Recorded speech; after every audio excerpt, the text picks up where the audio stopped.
this one's pretty easy and it kind of transcends from the last question. Financial collapse and depression of our American economy.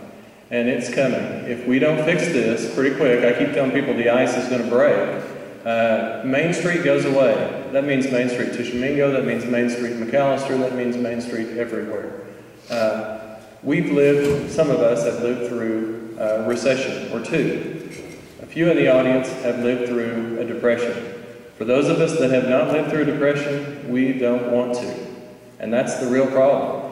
The depression that I heard about from my parents, my dad was a World War II veteran, mom obviously lived through the depression as well, growing up, both born in the 20s. Talked about the times when people, got hard candy for Christmas. Wasn't much money to go around. We face that today. Part of it is what's happened with our government, with the overall spending.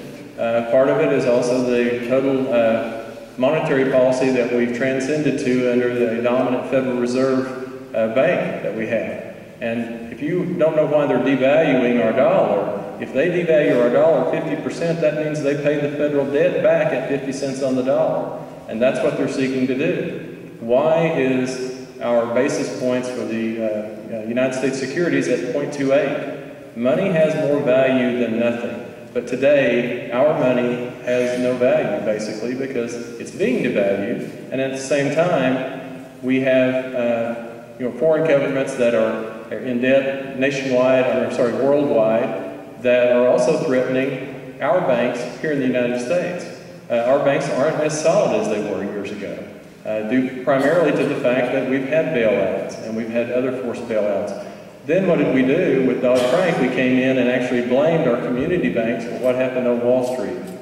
For many, many years, we had a thing called Glass-Steagall. Glass-Steagall separated our banks, our community banks, from the Wall Street banks. And they had to be kept separate because they did different functions in our economy. Bill Clinton, in his last year in office, repealed Glass-Steagall. And then basically the calamity it was a ticking clock for when it was going to elapse. And unfortunately, it happened under President Bush's administration. But we need severe financial reform, not the type of reform that Barney Frank did, where he blamed our local banks, but we need financial reform on a free market scale.